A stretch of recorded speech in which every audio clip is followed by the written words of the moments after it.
Thank you for joining us this evening, a regular scheduled council meeting in the Park City City Council on June 13th, 2017 at 7 p.m. Dana, would you call the roll? John Lanier. Here. Gary Aldridge. Here.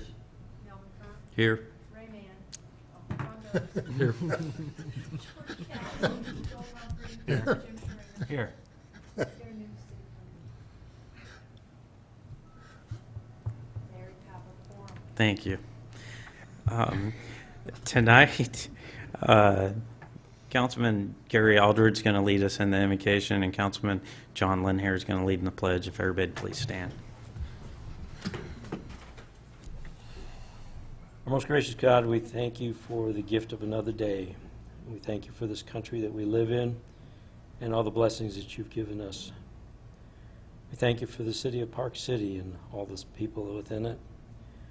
We ask, Father, for your guidance tonight. Give us wisdom as we look at the things that we need to address as a city.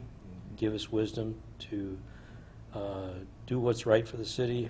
And we just thank you for all that you do for us. We would remember our men and women in the armed forces tonight. Just ask you to be with them wherever they are, and also their families, Father. All the first responders, all those that keep us safe. We ask these things in Jesus' name. Amen. Amen. I pledge allegiance to the flag of the United States of America and to the republic for which it stands, one nation, under God, indivisible, with liberty and justice for all. Thank you. You may be seated. The next item on the agenda is approval of the agenda. George? Yeah, I'll make a motion to approve the agenda. And Jim? May I second that? Okay. We have a motion and a second. Not seeing any further discussion. All those in favor signify by saying aye. Aye. Opposed? And that motion passes 8-0. We don't have anything for awards or presentations. Nobody has signed up to speak at public forum. So we'll move on to our staff reports, and we'll start with our Chief of Police, Chief Boston. Chief? Mayor, council members, I've got several items I wanted to bring up to you this evening, and I was trying to think of what to call this staff report, and the title came to mind: the good, the bad, and the ugly. So I'll kind of do this in reverse order, so I'll give you the good news last. First of all, I call it the ugly, but our staffing situation. We're presently in a situation where we've been for quite some time, where any officer takes a day off for any reason, whether it's sick leave, vacation, doesn't matter what it is. If an officer's off, someone else has to work overtime to cover that shift. That's just to maintain our very minimum coverage. We have officers that are right now working, they work a 2-week pay period, so normally it'd be 80 hours in a pay period. Now we have officers working 90, 100, 110 hours in a pay period. That's right now with little or no vacation off, because obviously if they take a vacation day, someone else has to work for them, so it's been very limited on vacation. We're probably going to be facing, in fact, almost certainly going to be facing a situation at the end of this year again where we're going to have to deal with vacation overage. So I just want to give you a heads up that that's a possibility. We also have 2 officers now who are in the National Guard, and I want to say that we're proud of them, by the way, and whatever inconvenience it is to us that they serve in the Guard, that's just our responsibility. We support them. But right now, we've got a couple that are gone or going to be gone for 2 weeks of annual training. So, and then of course, monthly drill as well, and we have to cover that. So I call that the ugly, but so we'll move on to the bad. We have another police position that came open here recently, so we moved a little forward and then we took a step back. Our operations lieutenant, who normally would be doing a lot of other things, is now filling in on another shift as a shift supervisor.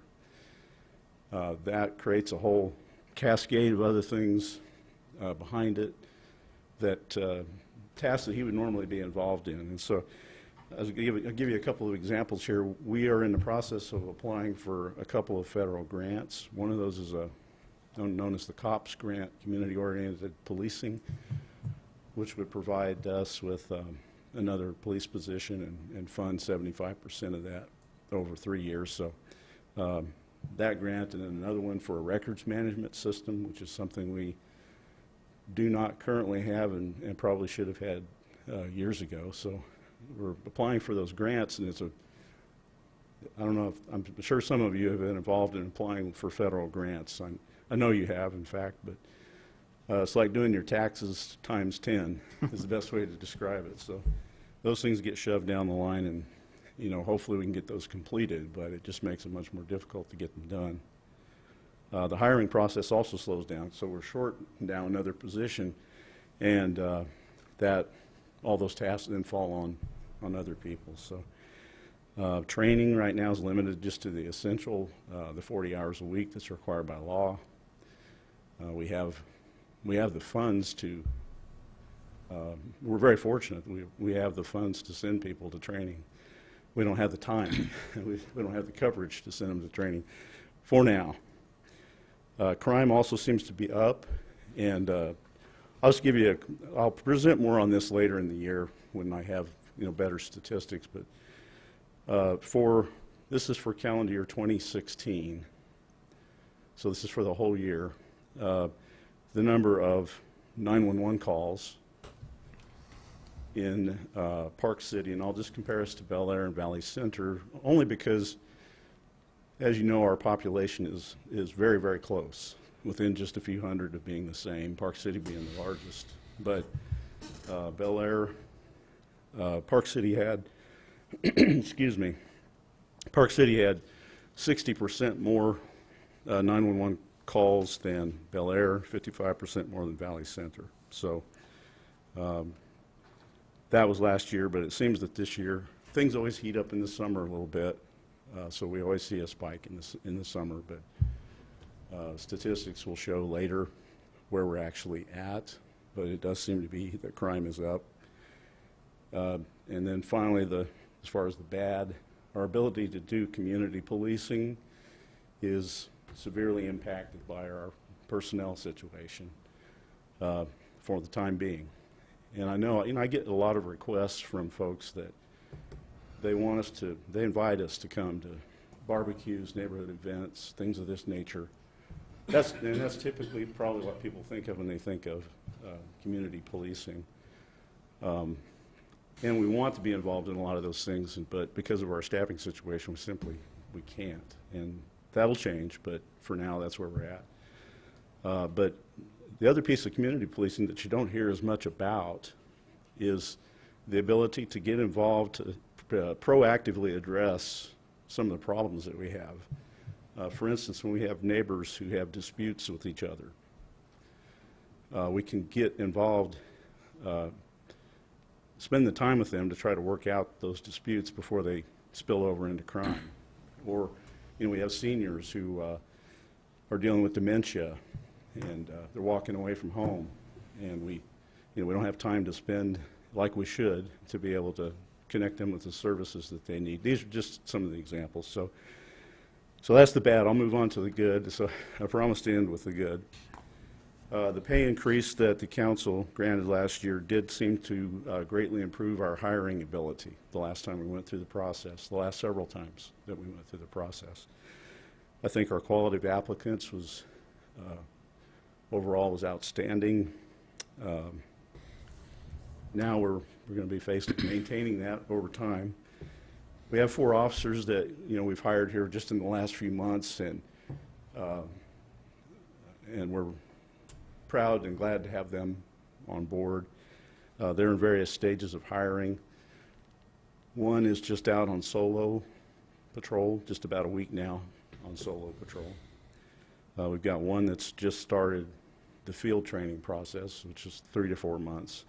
And we've got 2 in the academy.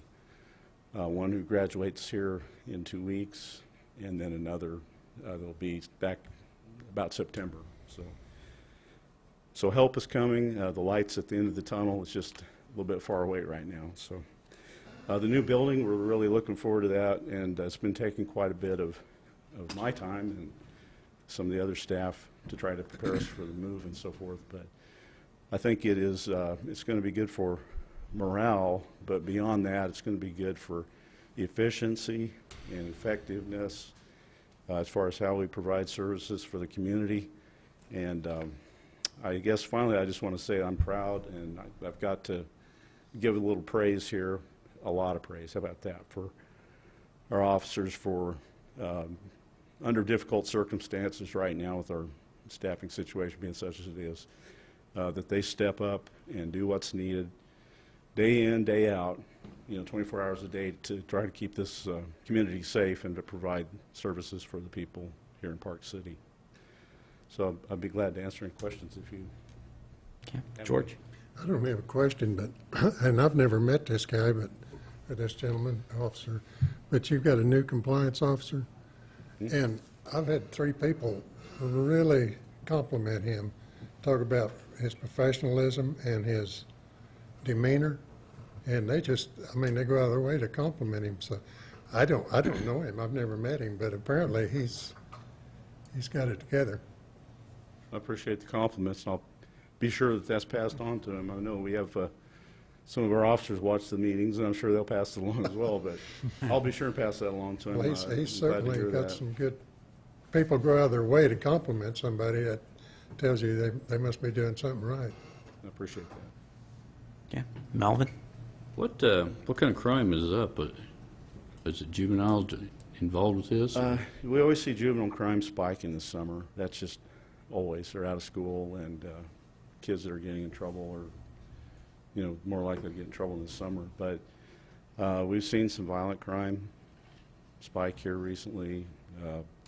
Also, domestic violence is up. Okay. It's one of the big things that we deal with here in Park City. A big chunk of our day-to-day work is domestic Yeah. violence. So. Okay, thank you.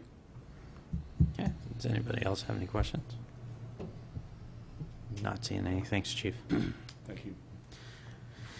Next, we'll hear from our Director of Public Works, Rick Norman. Rick?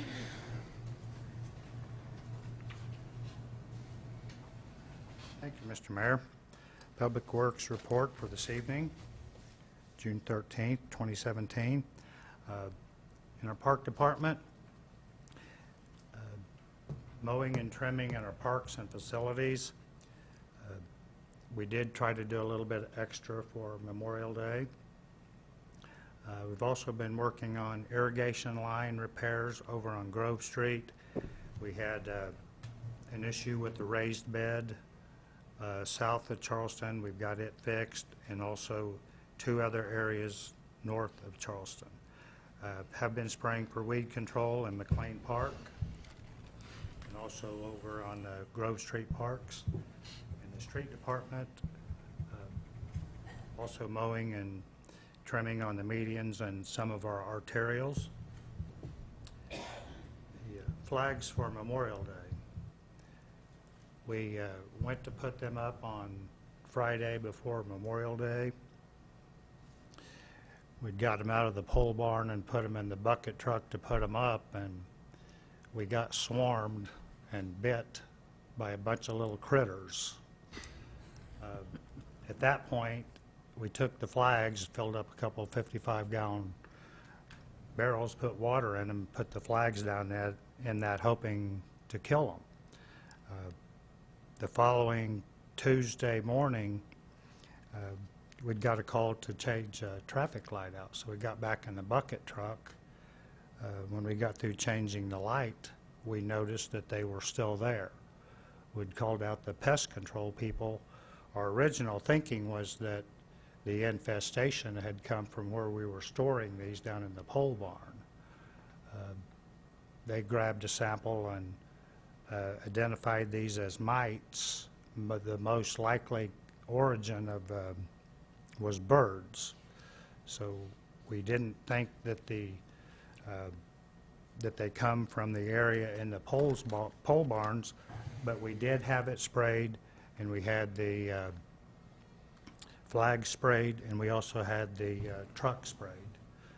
We've been using that since, so we have no sign of any more mites on that.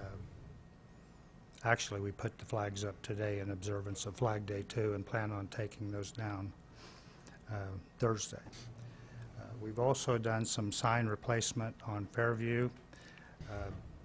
Police Department had asked us to look at some signs. There was some that was faded, almost unreadable, so we did change those out. And the Water and Sewer Department, the average work orders per day for May was 32. Rick, there's been a lot of discussion about ditches and mowing. Can you Yes, just sir. touch on that for us? Sure. As far as mowing the ditches, this is kind of a big number or big range, but we normally mow those anytime between 2 and 6 times a year. We have to mow those when it's dry, so pretty much every opportunity that we have to mow, we get in and mow. The last 2 or 3 weeks, we had started to mow the day after Memorial Day. We'd had all of our equipment set up, and we did actually start mowing, and about mid-morning it started to rain. So that cut that way short. We do continue to monitor that. And actually, we finished up, or not exactly finished up, but we mostly finished up yesterday on some of the ditches. They obviously they hold water. I mean, not just hold water, but the bottom can stay wet. And if we get our equipment down in there and rut that up, it makes the erosion problems worse. So it's important for us to mow that when it's dry. So the current status as we speak, we've got most of them mowed out. There's several spots that are still wet. Not large areas now, but it is something that we watch, and it is a range as far as how much we do mow it. Okay, that's a big part I really wanted you to cover was the size of the equipment that you have to use to get down in there and the level of, you know, those ditches have to be dry in order for you to get down there so you don't rut them up. But we are working on it. We've got a plan in place to hopefully get those all knocked out within the next couple of weeks. Yeah, they're mostly done now. Right. We did get a call on, in between Denver and Evanston, west of Hydraulic. We'd got one side of the ditch mowed, and then the rain got there, so we had to pull out. So that was the reason. It looked odd because one side of the ditch, but we had to pull out or tear up the ditch. Okay. Does anybody have any questions for Rick? Not seeing any. Thank you, Rick. Next, we'll hear from our Senior Center Director, Madison Schreiner. Madison.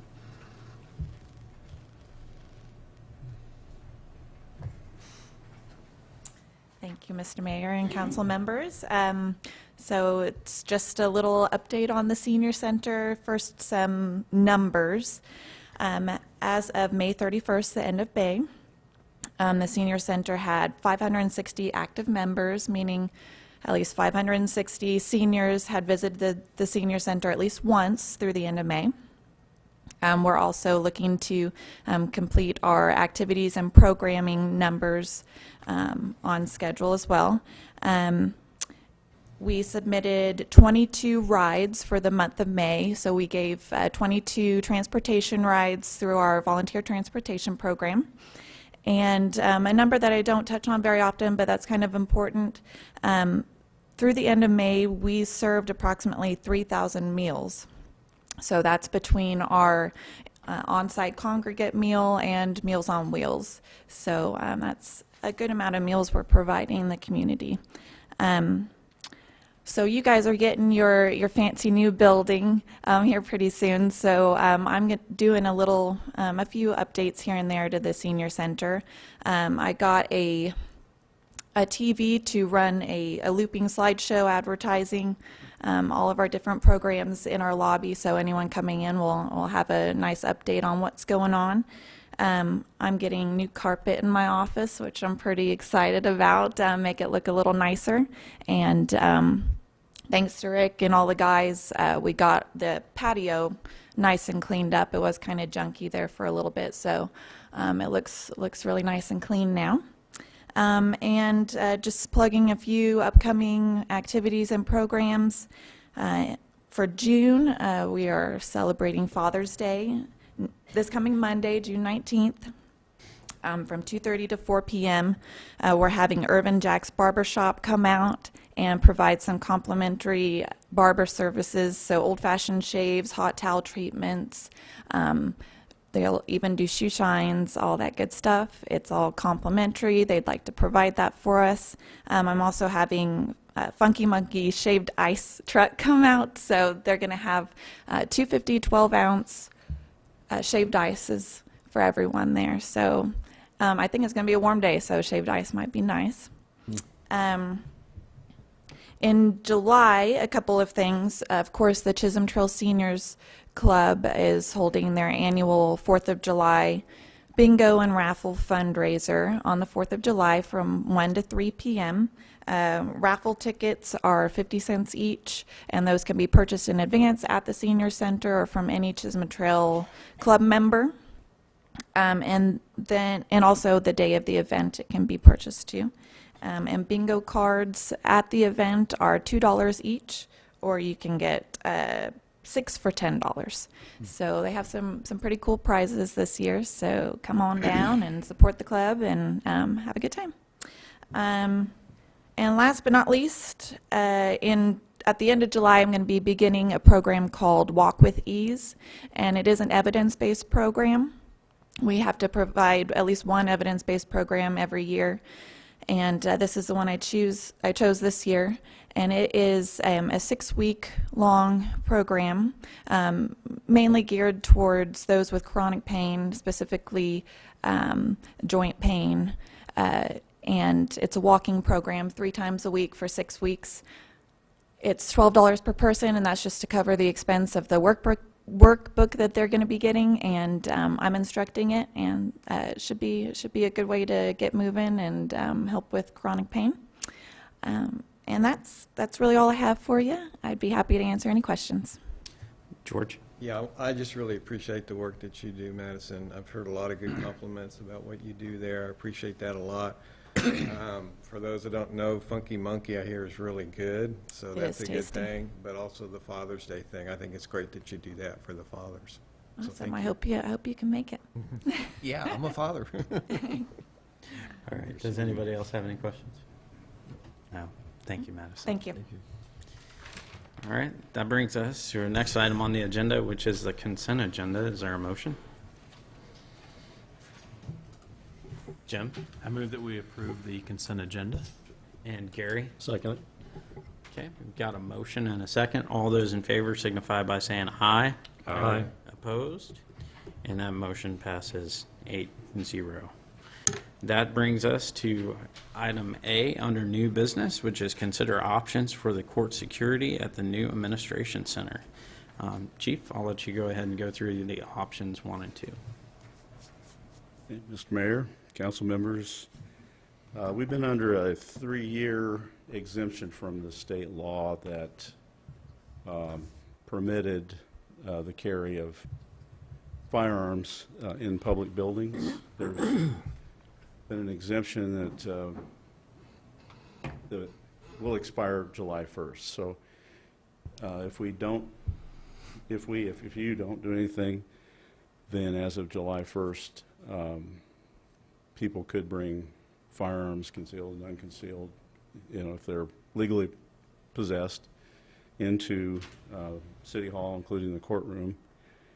And that would be any of the public areas, which is anything basically that's not locked down, where there's not limited access. So For the new city administration facility, the public areas would be considered the lobby, the restrooms right off the lobby, the courtroom, and any other areas that are left unlocked or accessible to the public.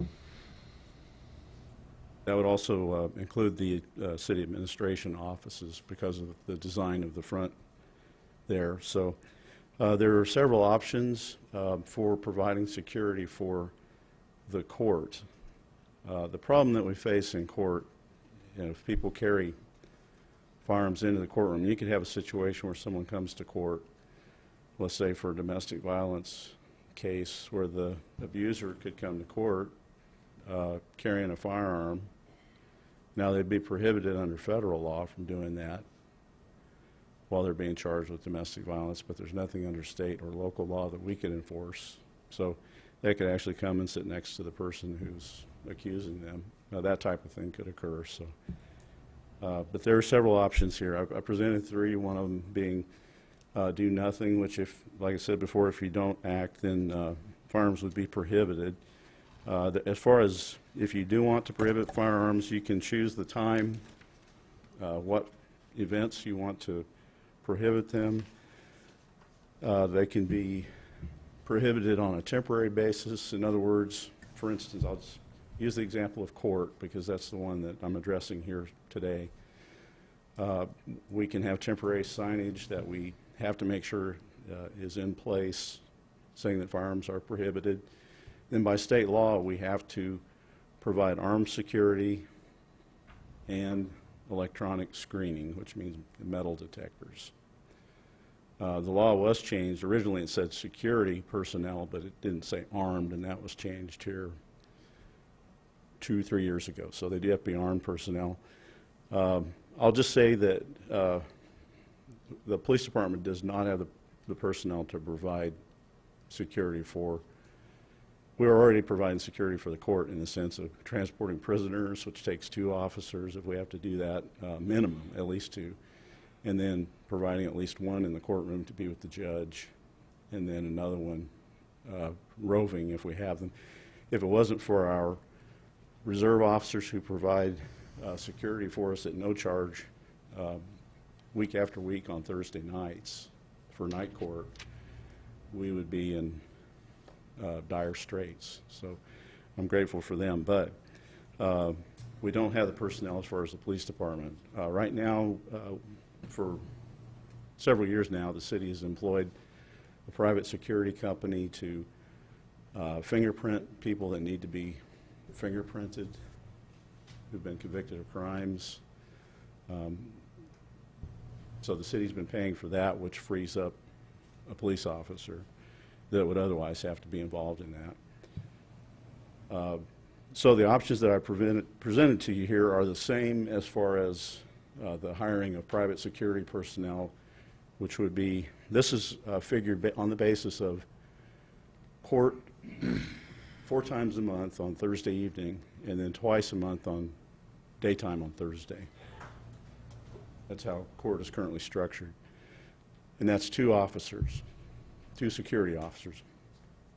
The reason that we need 2 is if you get someone who sets off the wand or the detector or whatever, you need to have someone who can pull them aside and deal with them and figure out, is it the keys or what is it, and not hold up the whole line while you're dealing with that person. So the question is, how do you metal detect? The most inexpensive way to do that is with the wand, which is the first option I presented here, sub-option A. The wands are very inexpensive. If we bought those, we'd want to get at least 2, so that if one of them was broken or whatever, we'd have another one available. Option B is for the wands plus, or rather 1 wand plus the walk-through metal detector. I gave you some advantages and disadvantages of both ways of doing this. I'd just say the biggest advantage of the walk-through is the speed at which you can do that. If you have people empty metal objects out of their pockets and walk through the detector, most of them pass through with no problem, and you get the the crowd through and people are not upset over waiting. If we have to do it with a wand, it's, for one thing, it's perceived by people as being more intrusive when you're waving the, if you've had it done to you at concerts and so forth. I think people kind of expect that now, but it does have a little more of a sense of being intrusive. And it's slower. That's probably the biggest disadvantage. So the options that I presented to you here, option A would be with the 2 security personnel and the to 2 wands, and the total is $91,8990 per year. So as this is written, the personnel costs would be paid out of the current police department budget for the remainder of this year. And then next year it would be a separate line item, probably in the court budget. Sub-option B, the cost is $14,079.85. That'd be for the walk-through metal detector. Okay. So I've tried to kind of boil that down, and I don't know if you have any questions that I can answer. Okay. George? Well, it sounds to me like you like the walkthrough, and I think that would be wisest too, especially if you had a big court date. To me, that would make more sense than to have 2 people hand one and everybody come through. Just my thoughts on it. Okay. Tom? Well, I was going to say that they're still going to end up wanding a lot of people because they come in with all their stuff. And even though you take it out and put it in your pocket, it's kind of like going through the county courthouse. You can't get in without taking the belt off and sometimes your shoes. So, but I was confused reading this. You know, it said option 1 and it showed pass-through, and then it didn't say anything about wand or metal detectors until you get to option 2. So what you're talking about here is both of these would be the recommendation. No, one is the walkthrough with 1 wand. The other one is 2 wands. It doesn't, I didn't catch a wand on it. That's the reason I was saying that. Yeah, so option 2 is you got the It's just 2 wands. $310, which is just the purchase of 2 wands. Okay. And But the one of first those is option- included in the first option. One, So I just saw metal detector. yeah, it's just got metal detector, but we had one a metal detector and a wand, correct? It doesn't say it's listed. There's reason it, Because sometimes people can't get through the pass-through, and then you need them to All right. stand to the side and they Just to get clarify, are wanded. you talking about the page at the Yeah, I'm top trying left to where it read says the option. Sub-option A, is that He's the looking one? at the agenda, not the okay. packet. And I need, Oh, okay. okay, so I can get over here. I can go back over here. Okay. Are you, My question. or okay. Jim? On the walkthrough, that's, I mean, I'm picturing what's in the courthouse downtown Wichita, but it's there all the time. So, Well, not, that's why if you look at the agenda packet here where I've got the breakout. Yeah. It includes a wheel assembly, because this thing is portable. It can be rolled. It's portable. So we could roll it and put it into a storage room if we don't want to leave it out. In fact, that's what I would recommend, is bring it out for court, put it away where it's secure when we're not having court. I was curious if it provided any indirect security the rest of the time, if everybody's going to have to walk through that to get into the building. It could be left there, you know, that would be a decision for the mayor, city administrator, Okay. you. I was just curious. I'm painting a picture, so, okay, I'm good. Okay. George? Well, I could see a point where, like if you had threats against the building or something, that you could, on an emergency notice, you could wheel it up there and check everybody coming into the building. And I see the advantage of that. I didn't realize it's portable, but that sounds good. Yeah.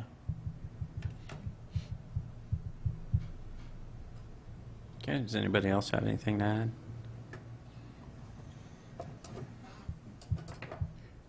Jim? One last question. Maybe I just don't remember, but if we're talking about the $14,000 option, where does that, the full option with the walk-through security, how are we paying for that? Well, you would just have a one-time cost for the equipment. And I think what we'd want to do is pull that out of the capital equipment fund that we currently have now, since we already have budget planned for 2017. But when we look at 2018 and we're in that budget process now, then we have to go back and figure out how we're going to pay for the 2 armed security personnel. So I think for the last half of the year and the equipment, it would come out of the capital improvement fund for this year. But next year, we're going to have to figure out how it gets applied to the budget, because the capital improvement fund can't be tapped going forward. It needs to be a budget item. But either way, we have the expense this year of the equipment purchases, so that's a given. And then next year, we got to plan for the labor either way. Right. So, I mean, option A or option B or option 1 or option 2 is this label doesn't affect what we got to do next year. We got to do that anyway. Right. I'm following correctly, right? Yeah. Okay. Yeah. So this first expense would come out of the capital improvement fund. Next year, it would have to be included in part of the budget as a line item somewhere. Tom? Well, I was going to say, once this is put in place, I don't know how, I'm sitting here trying to figure out how the warranty works and stuff on it, but we're going to have to start putting money aside for replacement on repairs on that too. So if we're going to have security, we need to start planning replacement value too. So it's going to be an ongoing cost.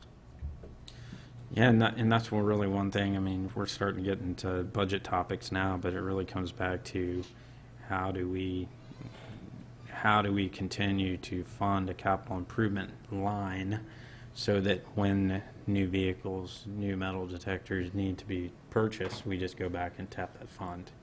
But, you know, that's really getting into a budget area on what we need to do going forward. Most stuff we deal with is one time until we do it again, and this is going to be something that we have to plan that we could have to buy another one in a year and a half. So. It comes with a 2-year warranty, so at least for 2 years it'd be covered. I know it's portable. Is it just plug into a regular wall outlet or? Yes. Okay. George? Yeah, I've been through the walkthrough at the airport as well as Sedgwick County, and I like the idea. Fewer false alarms, full body scanning, I like that. And I've been detected many times with a quarter, you know, just, I had a quarter in my shoe, and they detected it because they did the full body, whereas maybe the wand wouldn't necessarily pick that up.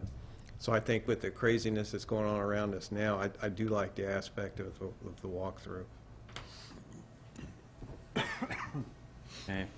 So it seems like my perception is, looking at it, that there's been a lot of talk about the option 2, which would be the 2 armed security personnel, the handheld metal detector, and then the walk-through portable metal detector. So, does anybody else have anything to add? Did you say option 2? That's option 1, isn't it? Option 1. Well, I'm looking through the chief's paperwork where he's got I'm getting sub-option twisted again. 2. What you said, you know, Right. the walkthrough and the wand. That's where it was losing me too. We'll need to make sure that Dan is clear on however we word that, Okay. if there is a motion, or if you choose not to do anything. Yeah.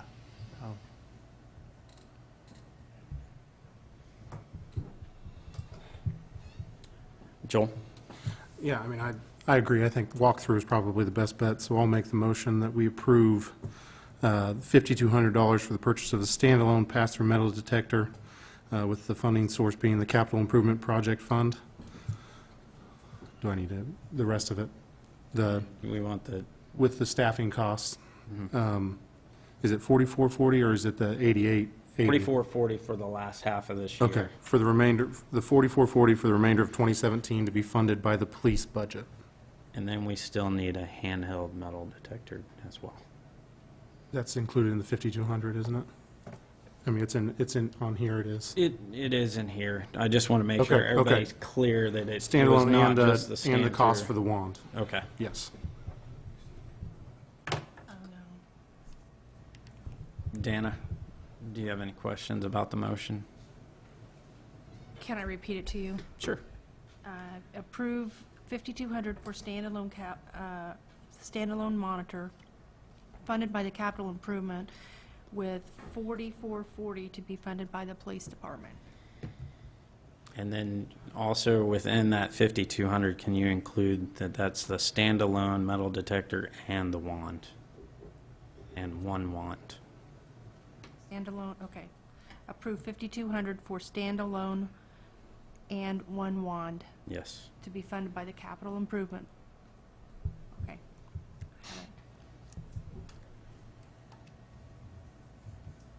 Is that Yes, that's correct. okay? Jim? I would second that.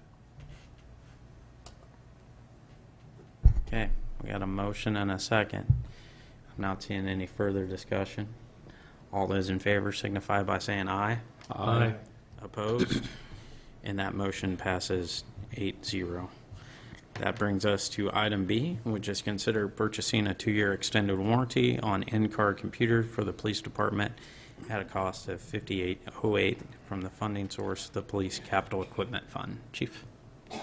Thank you, Mr. Mayor.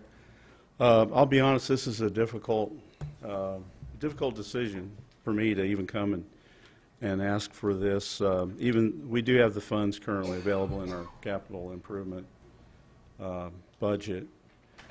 But extended warranties, personally, they're something that I don't often buy. It depends on what the item is. Most of the time when I go to the store, if I buy a $20 item, I don't buy the warranty. When it's maybe a car or something like that, then I might, depending on what it costs. But when I originally came to you, we've had these laptops since September of 2014. We have 11 of them. I brought one of them here just to show you what they look like if you haven't seen them. But at that time, as part of the presentation, I'd asked for the extended warranty, and I know the council at that time felt like that probably was not the thing to do, and I respect that decision. But we're in a position right now where in September of this year, our 3-year warranty expires, and we're not in a position to buy new laptops. And even if we were financially, I don't think it'd be wise, because they're really working well, very well, in fact. The ones we had before, it had really nothing to do with brand, but Dell is the one we had before. We had a lot of problems with those. They were not a semi-rugged. They were not designed for the use that we were using them for, and they were breaking all the time. So we've had right now at least somewhere between 13 and 15 warranty claims, and I was discussing this with someone the other day outside of the city here, and they asked me, well, are they broke that many times, is there a problem with them? Did you buy bad equipment? And as I said before, compared to what we had before, every one of our officers thinks they're great. I mean, great. They're semi-rugged laptops. They're not rugged laptops.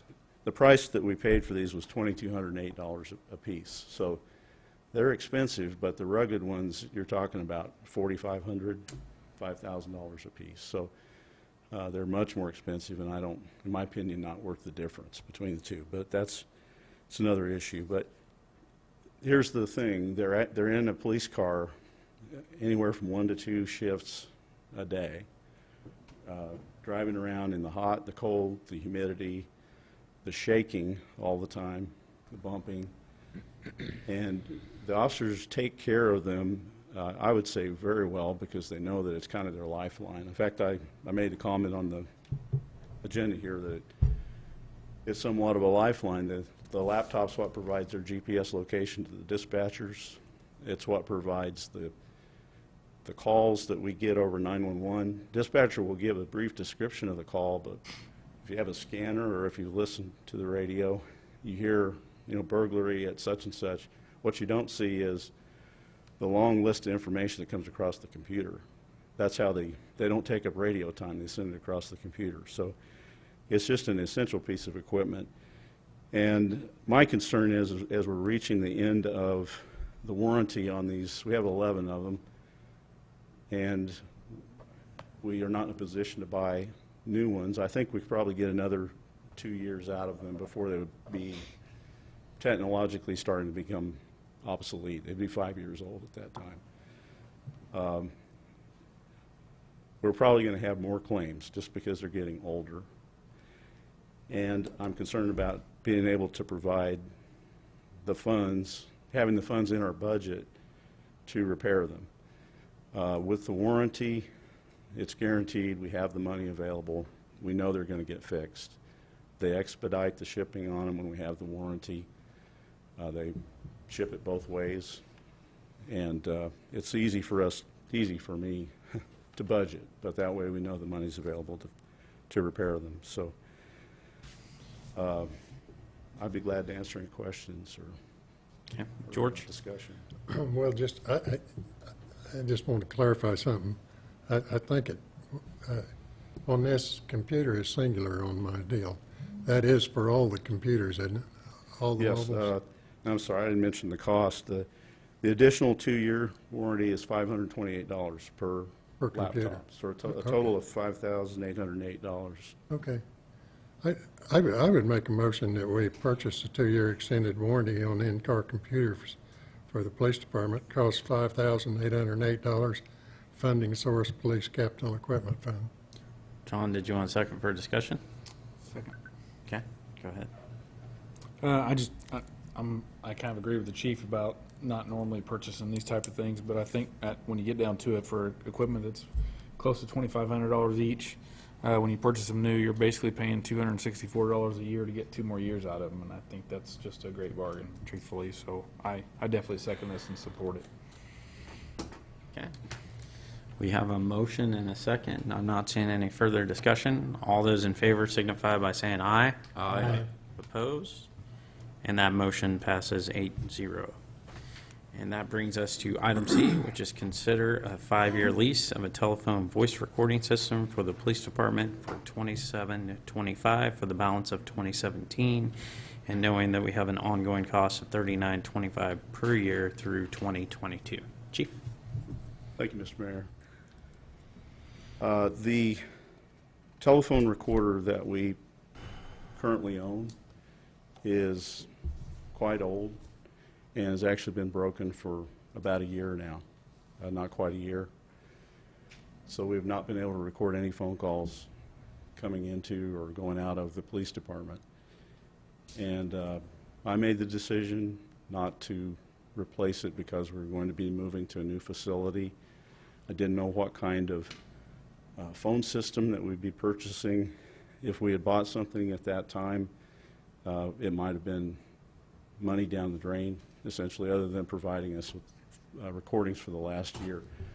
But just to kind of explain why is it important for us to record phone calls? I think that's probably the first question that I would have. The calls that we make to citizens or that they make to us are evidence. They are evidence in court, and they can be used in court.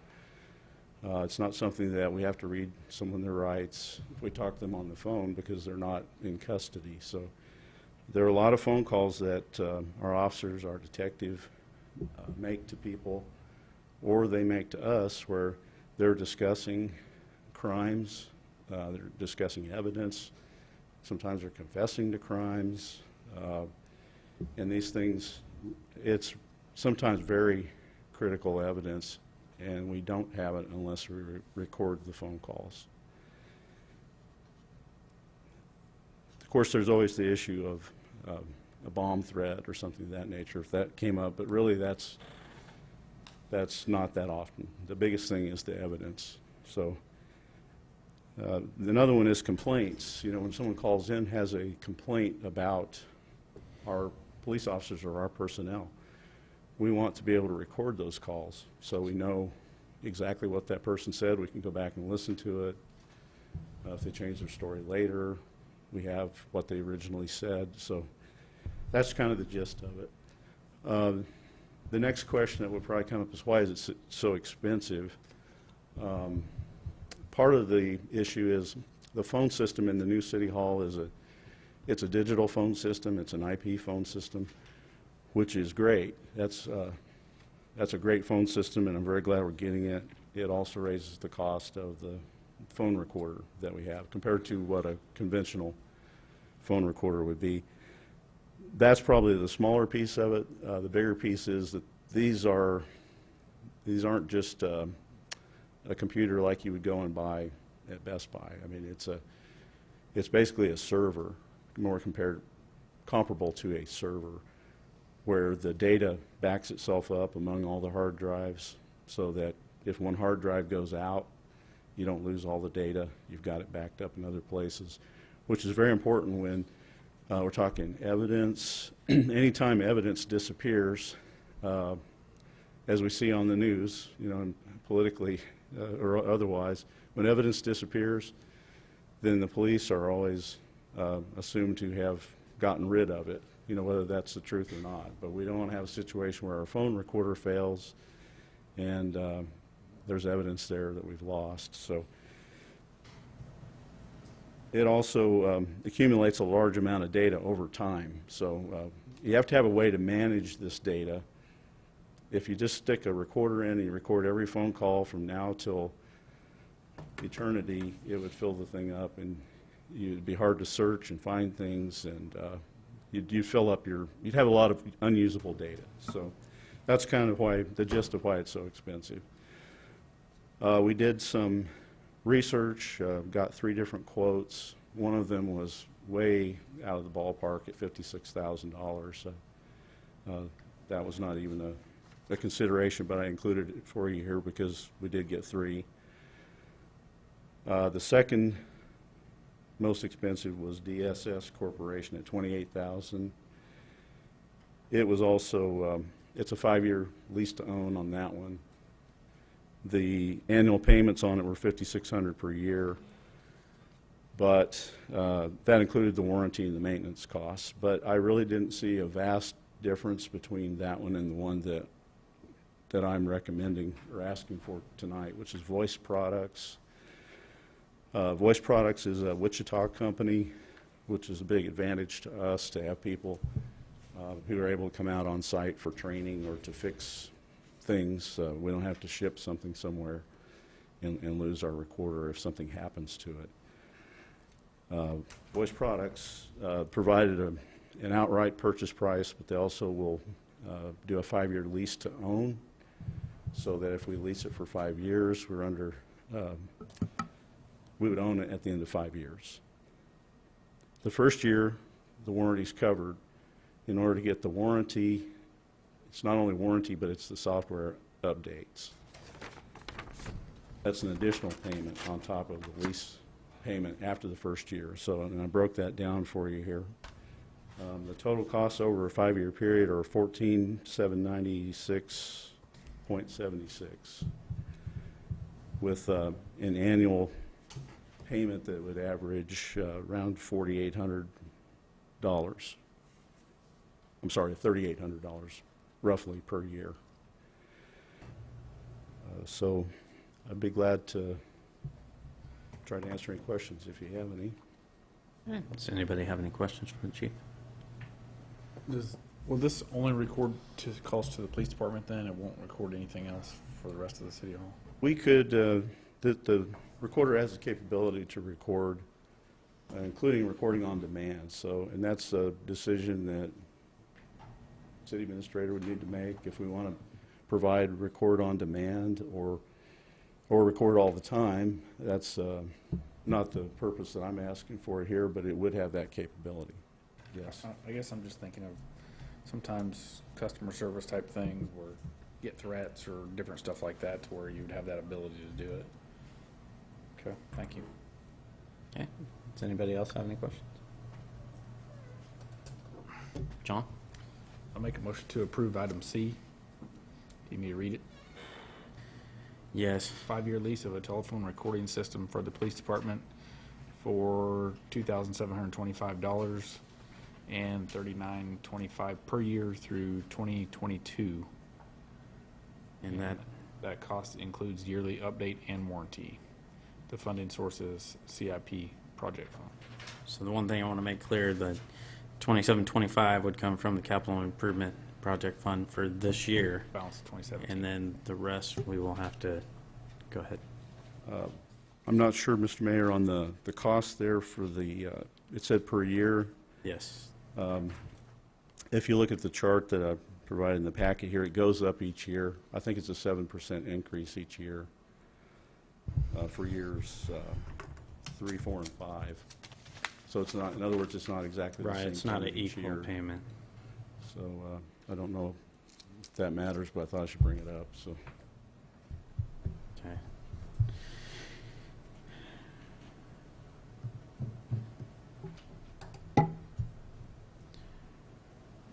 So we want to make, John, we want to make that motion where that, Yeah, I'm going down to it here. okay.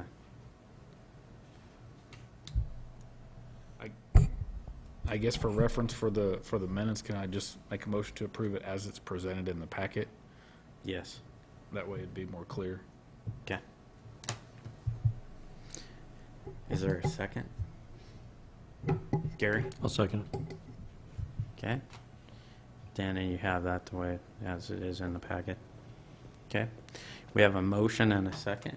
Not seeing any further discussion. All those in favor signify by saying aye. Aye. Opposed? And that motion passes 8-0. Thanks, Chief. Mr. Mayor. That brings us to item D, which is consider the purchase of a copier for the new administration center at a cost of $10,011.91. Jack? Yeah, thank you, Mr. Mayor. The existing copier that we got is about 5 years old. We also saw a need for the senior center to have a copier since we're moving so far away from her. She has the need to do 11 by 17, which this copier does, and she prints out a lot of newsletters and things like that, high volume, which isn't practical for her to go over there. Since the copier is 10 years old, it's about at its service life, and we thought that we could put it over there, and it would have a lot of use, but not anywhere near the use that we currently do here. So we purchased a new one here. This $10,011.91 is approximately what we paid for the one we got 5 years ago. And also, this amount includes them taking this older copier, taking it over to the senior center and setting it up at no additional charge. So. All right. Does anybody have any questions for Jack? Melvin? I just seen one bid on there. Is that all that we got, or? No, we got a couple of other bids here. Well, we got 2 other bids. One was $10,355, and the low bidder is ImageQuest, who handles the one we got now, for $10,012. And the warranty is lifetime on the ImageQuest. On the other one, the JTF one, is only 36 months. They're not local. JTF isn't local, and the ImageQuest is local. And they will also move this one over to the senior center at no charge and set it up. Okay. So there's a lot of other benefits other than just a few bucks, $100. Okay. Does anybody else have any questions? John? No, I don't have any questions, but I'll make a motion we approve item D for the purchase of a copier for the new administration center at a cost of $10,011.91, funding source being the utility capital improvement, capital equipment fund. Okay. Is there a second? Jim? I second that. Okay. We got a motion and a second. Not seeing any further discussion. All those in favor signify by saying aye. Aye. Opposed? And that motion passes 8-0. Next item on the agenda is item E, which is considered bricking the medians at 53rd Street North and 135 at a cost of $103,584 and $44.70 per linear foot for any curb or gutter replacement if necessary. That funding source come from Special Street and Highway Fund. John, this was something you asked me about, so I'll let you. I felt like at the time we're resurfacing and cleaning up 53rd Street. That project's kind of nearing in. I didn't realize that these spots would be skipped in the project, so I felt like there's probably not a better time than now, for simplicity reasons and possibly cost, to take a look at making these repairs so it is more aesthetically pleasing. It seems like now, with it being from brand new to the old, it looks pretty bad in my opinion, so I thought we ought to take a look at it now, if we had the funding. Okay. Tom? I had given up on a lot of the improvements down there that need to happen, beautification being one of them. I've had some complaints about 61st Street getting all the attention. Bricking the rest of that will help. Another part of that needs to be looked at is the ditch. And when I first saw this, I didn't know whether we were going through KDOT to do this or we were doing it separately. And I wasn't willing to pay the penalty to go through KDOT and pay 2 sets of profits through different companies to have that done. So I kind of backed out of it and was going to be quiet until it got done, but I'm glad to see somebody else has brought it up. And it does look bad. It really looks bad now. So. Okay. But along with this, I'd like for us to consider a rock or something out there in the median on both sides that says Welcome to Park City, or say Park City on it. Set it out on the brick, I don't care. But as a start to improving down there. A monument, kind of like Bel Air's got, only maybe a smaller one. Okay. John? And I missed that part. I guess I'm neutral on what we do. I just feel like that it looks bad before, now it looks worse because there's really good and then bad and then good again. So I'm not necessarily set on doing this type of work. I'd be good on the company that did our improvements at 61st Street, get a bid from them too and see. I don't know how much. This is that company. So maybe get a bid from them on a similar project, and then of course they did that part of it, but we also had some landscape work done different than what they actually threw in, kind of wildflowers. And I don't know about you guys, but I've had a lot of positive comments about how 61st Street looks now after we kind of went in and did our own plan, and I think the mayor kind of took charge of that. But I've had a lot of really positive comments on. I think it's probably not a better time than right now to at least take a look at it or tackle that project. So. Okay. George? Well, $103,000 or more than that is an awful lot of money to spend on cosmetics. And that's what you're talking about. You're talking about cosmetics to make it look pretty. Just my thought on it. Especially that in Special Street and Highway Fund. I remember not too long ago, I was sitting here trying to figure out having enough money to do Broadway. But we keep bleeding special streets and highways. We keep it bled to where you can't do a project when it comes due. When that comes, they say, well, we're not going to have the money because we spend it on cosmetics. Just my thoughts on it. Okay. Joel? And so, when I looked at it, I kind of thought similar thought. I didn't know would it be cheaper to concrete it? Have the brick on both ends and then have concrete, and you could stamp the concrete. I mean, I didn't know if that was something that we could postpone this and get other options, or it could be landscaped. I mean, go ahead. Okay. Let's go back to Tom, and then I'll get you. I was going to say, it's already asphalted and painted, and it looks terrible. It was done several years ago to get rid of the weeds. So now you only have them along the cracks instead of all across there, and it's less maintenance. The median's just part of what needs to happen down there. We've got a ditch on the south side that's really bad news these days. And again, when I went back and we worked that last spring looking at it a year ago, the cost was almost double because we had to go through KDOT to fix that. So I've backed out of that project complaint there and I'm waiting for the project to get done so the city can go back and look at doing it for a reasonable price. That's going to be a new front door one of these days with the development as it happens in that area, and we're sending a bad message right now with some of the stuff, the way it looks down there, and that median's part of it.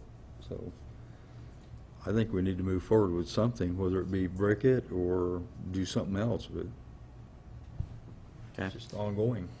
Jack, can you touch on the cost real quick? What KDOT paid and what this bid is, and kind of address what Tom had talked about with the other thing for the same reason that he didn't want to do that through the KDOT project. Well, the bid price, remember, this is the same contractor that did the KDOT project. Okay, the price Conejo charged and marked up his quote was $63 a square yard for the brick. He's quoting it to us for $9 a square yard. Foot. That's the difference between us doing it versus putting it into the KDOT project. And Good. KDOT would not pay any percentage of it at all.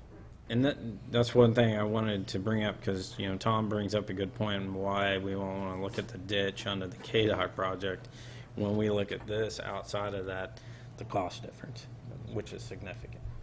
Also, I was going to mention is that it's going to have new pavement through here. You're going to have brick, nice brick, and all of a sudden you're going to come to a spot that looks like it's an afterthought, you know, with new pavement next to it. And, you know, it's, and if, and I don't want to use the term if, things go over at Echo Hills, it could generate a lot of traffic into Park City. And, you know, it's not like 61st Street when you get off, you get that nice median and everything. You don't get off and you're going to see asphalt median, you know. So, but that's your decision to make. So, Melvin? Well, I agree. That looks like crap down there between the ditch and that other. Don't filter it. Oh. But I'm not sure that we shouldn't get a refund from whoever's doing the project down there and get it done for free, Ain't gonna happen. as long as it's taken to do that project. Or at least something knocked off of that. the state is the one that has allowed that to happen. Well, aren't we allowed 160 days to do that project, and we're, what, into 260, 300 days now? It's, Is there a state penalty on government- that thing, or? State government allowed well, it's a long story, and I don't think the mayor wants me to go into it. Okay, but I'm But just let me saying. put it this way, it was KDOT and utility companies that have created what we've got now. That's all I'll say. I'm still thinking that, yeah, we ought to get something, and maybe they can help us out on that. Well, the state's saying they're giving us $5 million. Is that enough help? Well, That's what they're going to tell you, because that's what they've done, is given us about $4 or $5 million to do the project, so. and that ditch over there, it did need to be addressed also, so, Okay. Good, Melvin. yeah, I'm good. George? Well, to start with, Joel didn't bring up asphalt. He said concrete. He asked what it cost about concrete. Now, Jack and Tom was talking asphalt, but that's not what Joel asked. And the other question I got, since you brought up Echo Hills, are the taxes paid on that thing yet? Has the developer paid his taxes yet? I don't know, I haven't checked recently. I haven't checked it recently, no. Does that mean he probably hasn't? The second half is due this month, so it's due the 15th, and they probably won't record it for till the end of June, so I won't know if he has or not for sure until the end of June. Well, I'm not holding my breath on that anymore because we have had so many over the year broken promises that I wouldn't even ask to talk to him. But all these stores going out of business, Amazon, these big online stores putting them out of business, I can't see you getting them all in there. I just can't see it. It's, what I'm saying is we need to watch our money. We're supposed to be responsible with taxpayers' money. And we're talking about spending $104,000 or better on cosmetics. It's just that simple. Well, putting cement in there is going to cost you $9 to $10 a square foot also, so you can put concrete in or you can put brick in. They're I would gonna be about equal. have to see 3 bids on that, on the concrete. The sidewalk out here? No, It's- that down it's there. No, what I'm just- saying is the just sidewalk hold out here- up, hold up. Well, There's, all Mayor? we're talking about is we have a price for brick, and if we want to talk about going out and looking at concrete, That's an option. This is a discussion. It needs to remain a discussion. Hey, well, I think we ought to do that. Okay. I'd Would you? like to see at least 3 beds on concrete. Okay. Jim? No motions on the table yet, so, okay. I see both sides of this. A lot of money, it's cosmetics. Other side of it's an entrance to the city where there's development. Spending dollars could lead to dollars coming in. Believe me, there's a lot of good points here. Let me just ask one question. If we go down the road of spending $103,000 and change for pavers, how much additional did that Park City sign down here cost? I mean, I think that was done before I was up here, and I don't know what that cost. I'm curious to know what it was cost, because as recently as yesterday, I had a couple approach me and tell me how much they liked the signage, how good that made Park City look, and it was, they were coming here for Cracker Barrel, and it was the first thing they saw. If we're going to go do some work here, how much more is some form of a sign, welcome to Park City? Do you anybody remember that?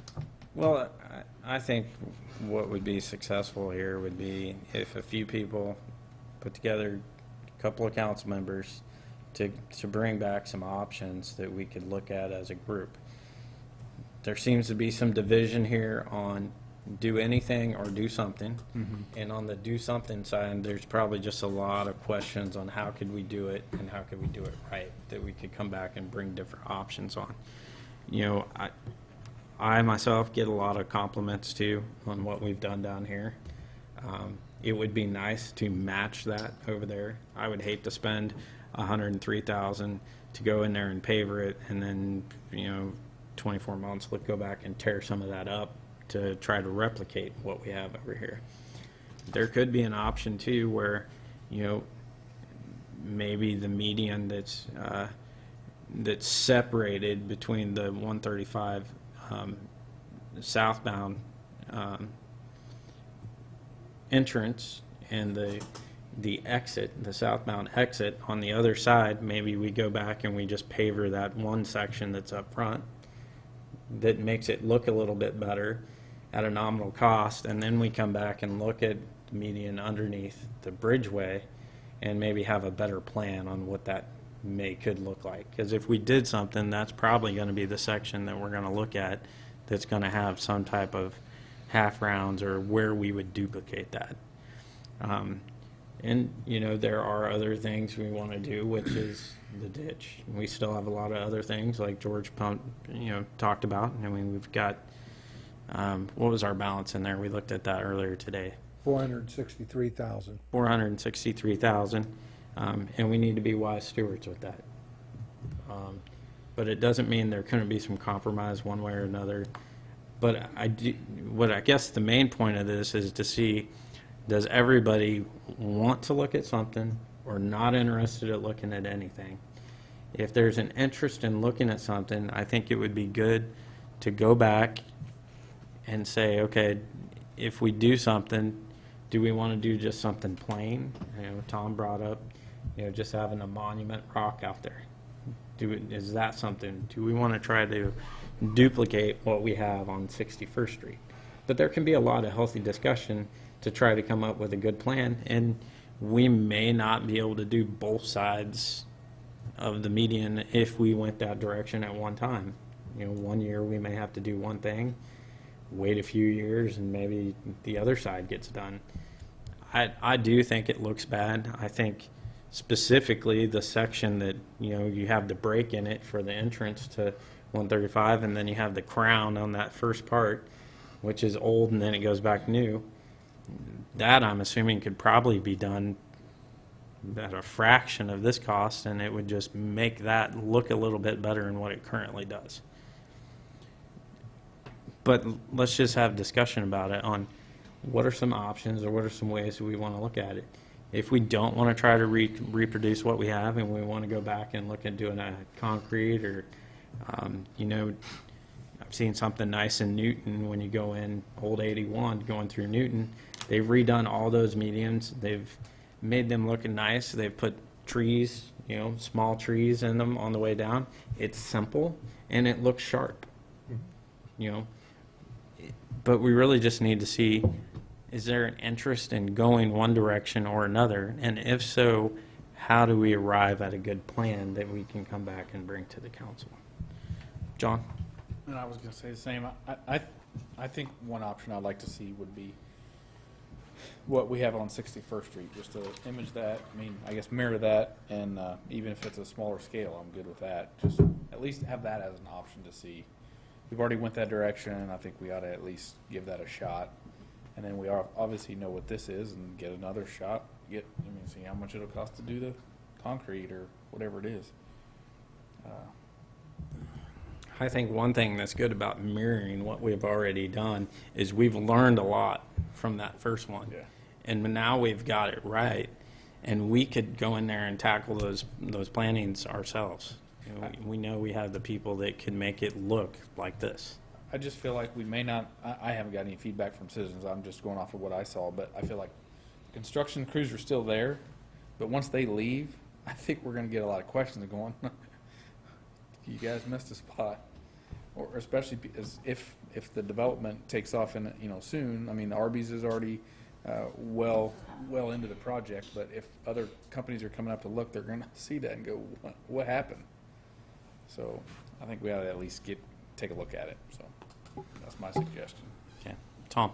I was going to say what ended up happening down there is they ended up shortening both ends of the median, and when they cut them back and recurved it, they bricked them, and they took out the stuff that was in the middle and bricked back that far, however the project went, and didn't address any of the rest of it because of cost. And it was at our direction at the time, because we were trying to do that for as cheap as we could, so we're getting what we bought. And the same way with the ditch down there, and that's not maintainable now, so that's something that's got to be addressed. But if you concrete that, then you have to tear the concrete out if you want to do anything else. If you go in there and brick it, you can take part of the brick out and redesign it and do something with it if you wanted to. Or you can set a rock out there on it. But concrete's gone. If you pour concrete in there, and I would think stamped concrete would cost more than the brick, so I just... That's what the cost difference was.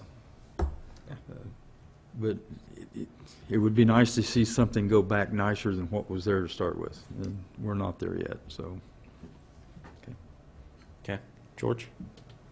Well, I'm like you. I've been up to Newton several times, and that looks very nicely there. And it is gray concrete with trees planted evenly spaced, and it really looks good. It looks real professional. But that's the part that disappoints me, because I was going up there and picking up my grandson all the time. And I know they started that project and they was done with it. They got it done. There was no, like we're going to. Man, they moved in there and they got it done. Those people worked at it and did all that meeting at the same time. And I think somewhere we're missing the boat. Somewhere, something wrong. And, I'd like to talk about 61st Street. When we did that median deal down at 61st Street and I-135, we had so much money and we was going to do 61st Street. Well, we give up on the horse out here. We took it out of the deal so we could do 61st Street with the promise that it would be next. Well, it wasn't next, and there was thousands of dollars more spent down there at 61st and 135. So I don't think we're sticking to our plans. We're not being very consistent. But I understand.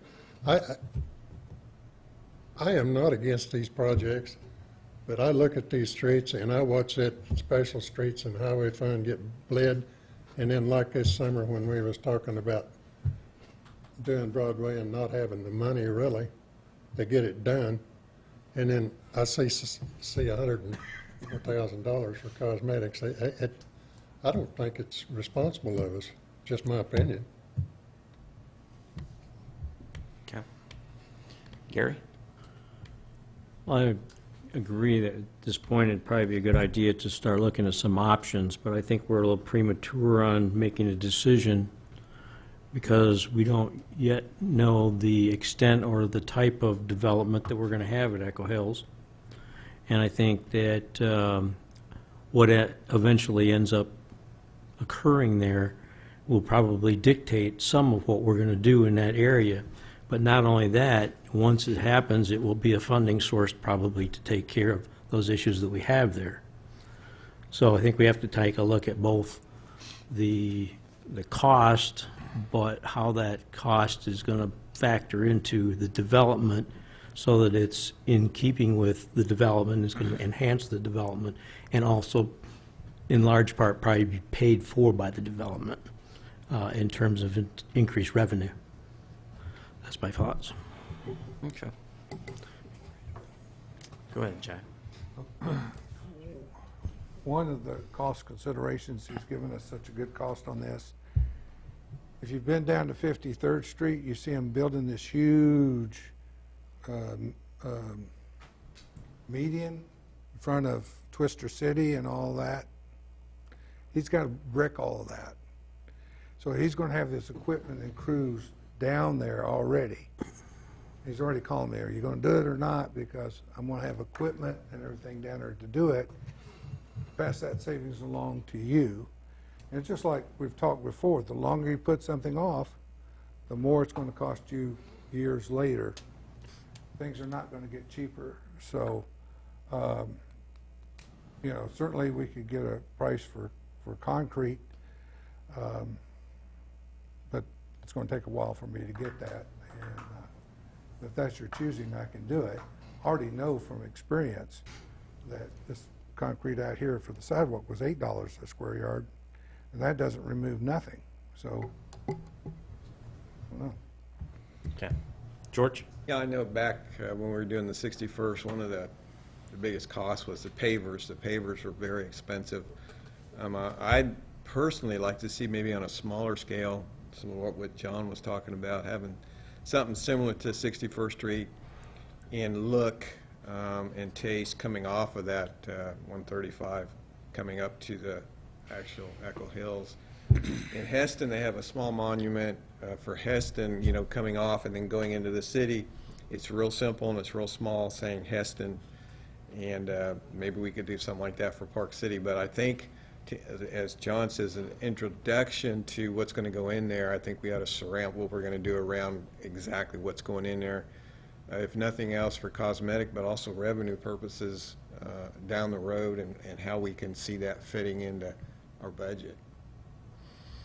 So that's what I'd like to see. Okay. Gary?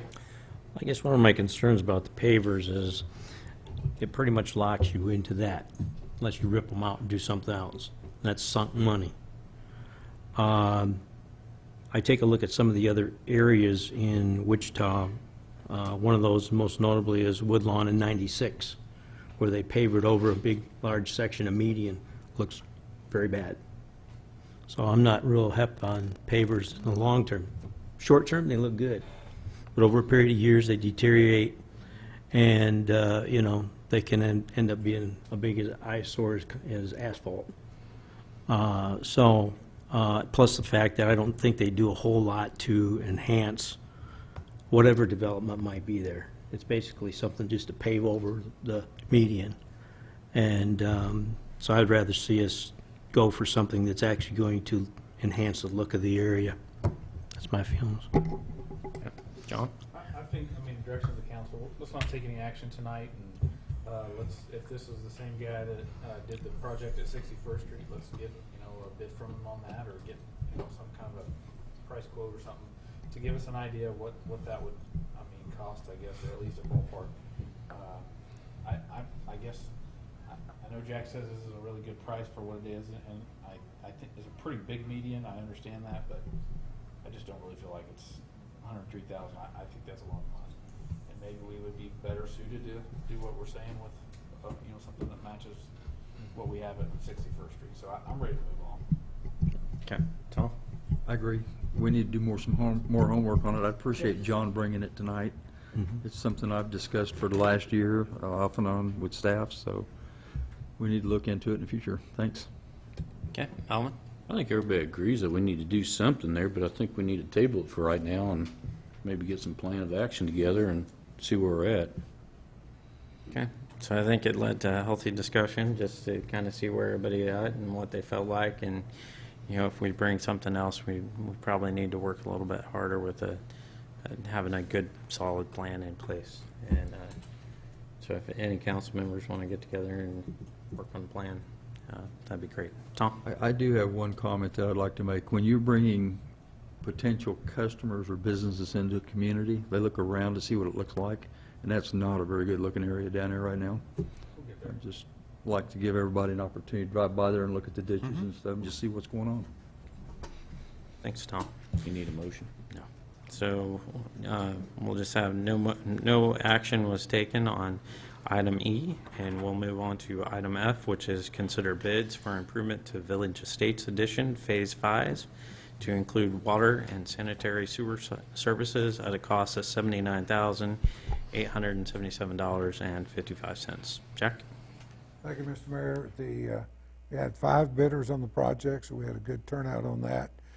The low bidder was Nowak Construction for the $79,877.55. We recommend that you select them as the most responsive bidder. The bids were fairly close, within $10,000 in many cases. There was one guy that was way out there, but I think by pretty large, they were pretty close, within $4,000 or so. 3 of them within $4,000. So. Okay. Tom? I'm going to go with staff's recommendation, make a motion we approve Village Estates Additions Phase 5 water distribution and sanitary sewer service lines for $79,877.55. No walk, low bidder. Okay. Jim? I second that. Okay, we have a motion and a second. Not seeing any further discussion. All those in favor signify by saying aye. Aye. Opposed? And that motion passes 8-0. That brings us to item G, which is consider bids for the purchase of a new front-end loader for the Public Works Department at a cost of $135,000 from the funding source, the Utility Surplus Fund. Rick? Thank you, Mr. Mayor. We are requesting council's consideration on the purchase of a loader. This would be a replacement loader. The one that we have right now is 1999, so it's 18 years old. We've had issues with the bucket for quite a while. It's bowed. At some point, we tried to put a plate across it to help us hold our materials in, but that's not any longer working. Just the price of a replacement bucket alone is $17,000. Got some other issues commensurate with the age that it is. We did put out for bids, and for 3 bids. The bids were from, we received 3 bids, one from Foley Caterpillar, one from Murphy Equipment, one from Victor L. Phillips. They each listed, I believe the bid tab sheet is in packet. They each listed their total price on that, and they also listed the trade-in for that. The lowest net total on this was from Murphy Equipment for $131,721.29. We believe that all 3 pieces of equipment are good pieces of equipment, and that prices were reflected fairly closely. We would recommend to go with the lowest qualified bid, which is Murphy Equipment for $131,721.29. Okay. Jim? I just had one question. I noticed one of the bids, well, actually Murphy said it was a John Deere. We're trading off a Case. Are they all John Deeres? Are they different models? Oh, or- no, I'm sorry. The Victor L. Phillips is Case, Foley is Caterpillar, and Murphy is Deere. Any opinions on difference in qualities or functions or anything like that? They all pretty much the same thing. I believe that they're all good pieces of equipment. Okay. We would, when we discussed this prior to getting anything in on it, we were asked if we had a recommendation on it, and it was, we believe that they're all comparable and that to go with the lowest bid. Okay. Well, then, I would go ahead and make a motion that we approve the bid for the purchase of the new front-end loader for the Public Works Department, the low-cost bid with Murphy. Funding source being the utility surplus fund. For the 131,000. Yeah, it threw me. It said 135 here, but yeah, it's actually $131,721.29. Okay. Melvin? I'll second that. Okay. We got a motion and a second. Not seeing any further discussion. All those in favor signify by saying aye. Aye. Opposed? And that motion passes 8-0. That brings us to the next item on the agenda, which is item H, which is options for the sidewalk extension relocation, sidewalk from the library to the new administration center at a cost of $9,114, or option 2, sidewalks for crosswalks north and south side, signal relocation, culverts, and crosswalk striping at a cost of $18,405 from the special street and highway. Jack? Yes, Mr. Mayor. Really, the only difference is moving the crosswalk 50 feet is going to cost us around 10 grand just to move it 50 feet.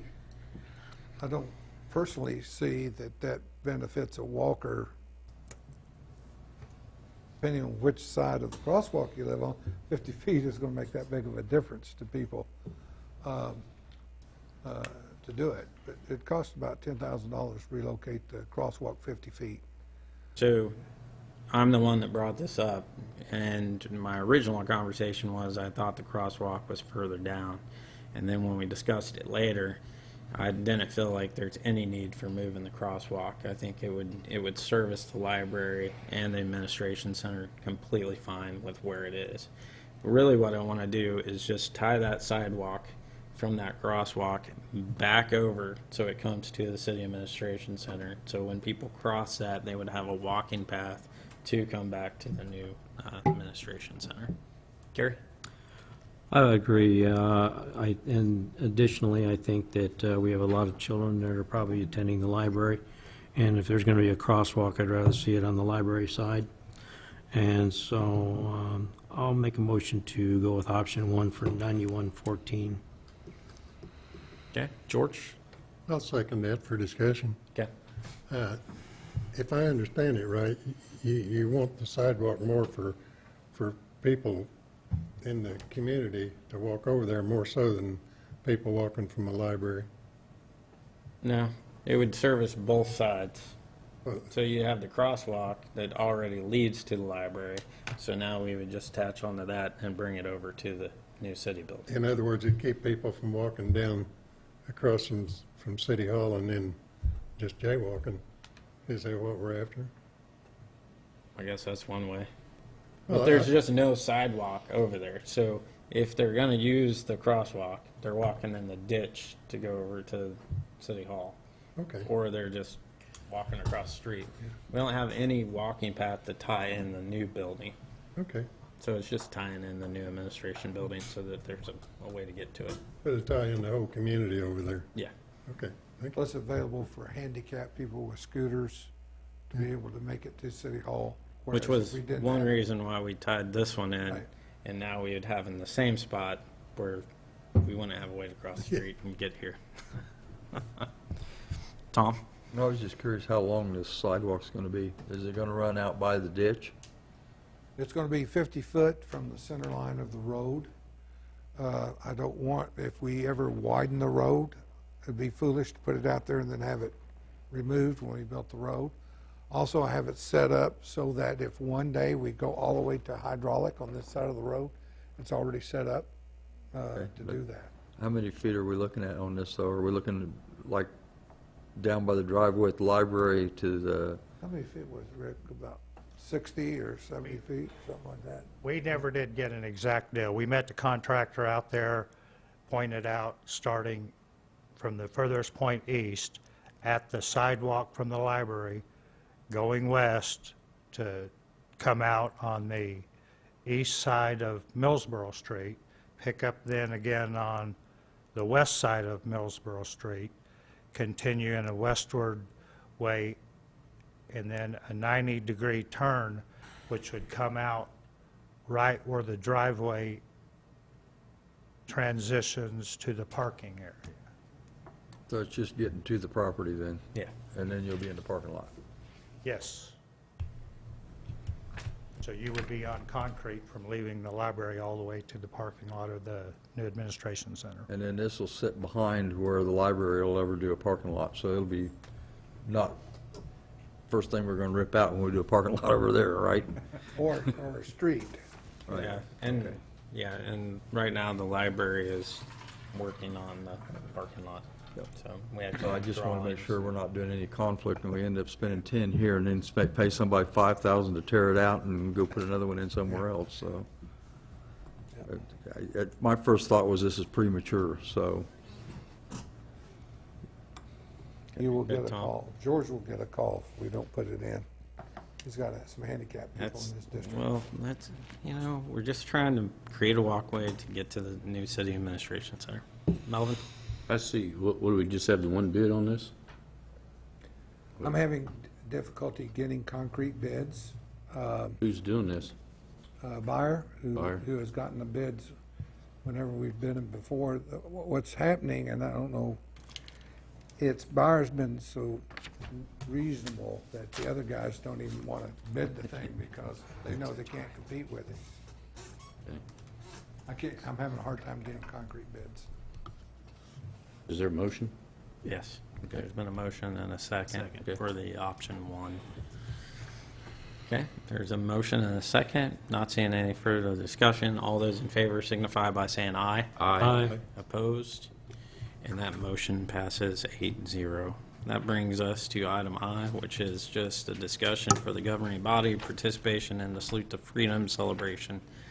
I always get to ask this every time, what the council wants to do for participating in the 4th of July parade. And so really over years past, everybody's gotten their own vehicle or something and drove through there. One year we did the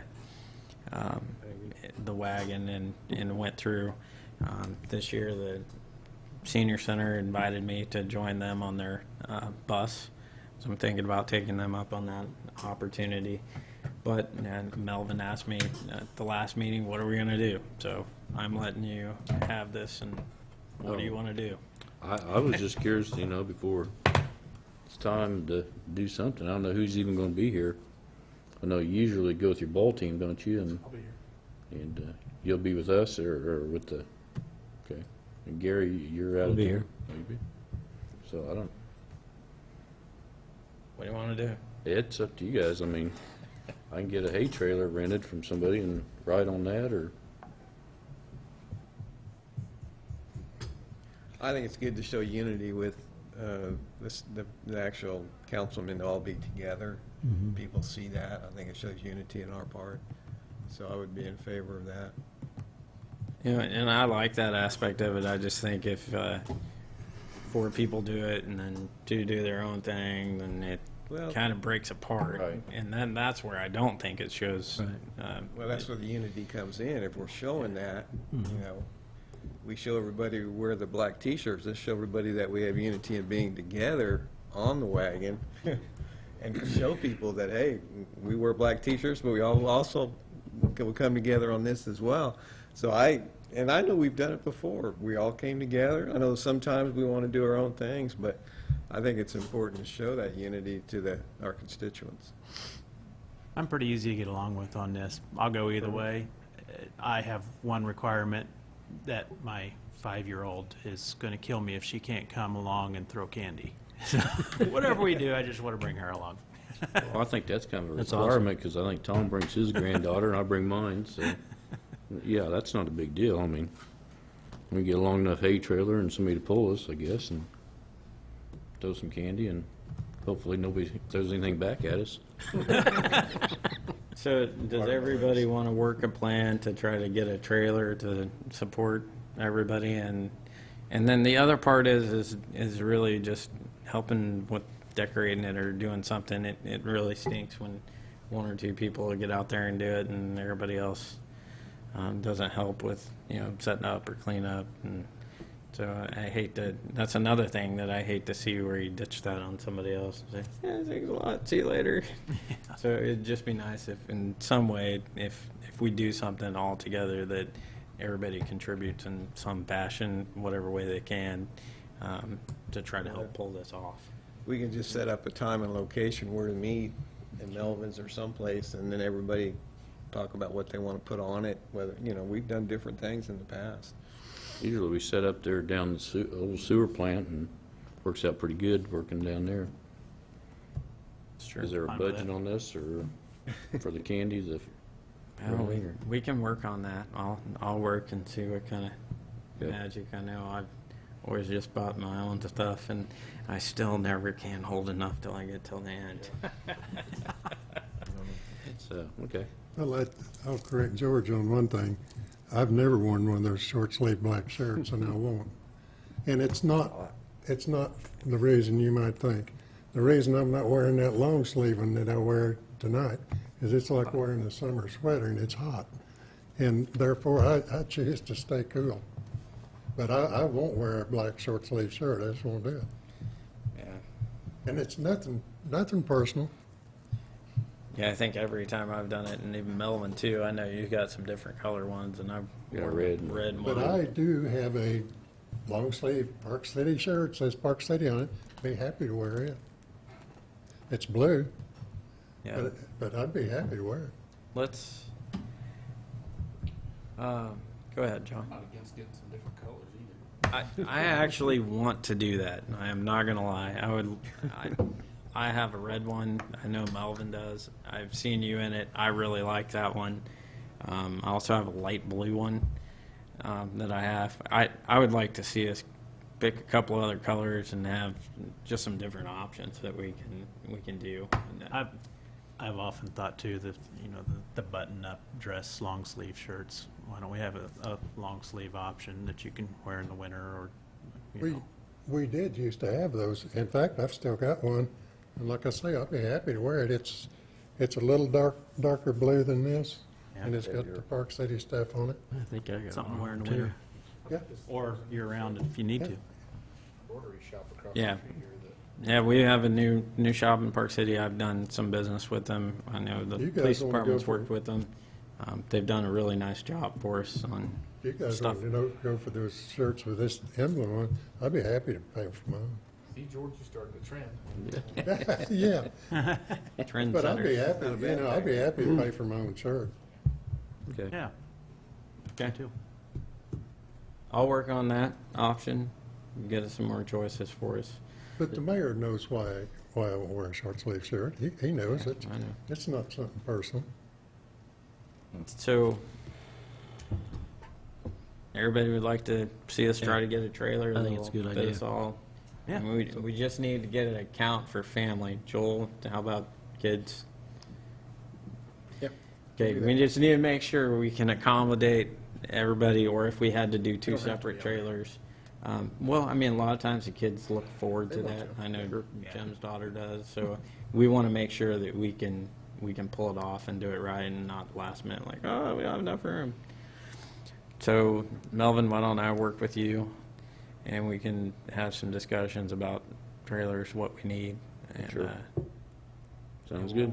over the next few meetings, we'll or times, we'll send something out and kind of see what we can pull together. Sounds good. So, appreciate it, guys. All right, so the last item on the agenda is just governing body remarks, and we'll start with Jim.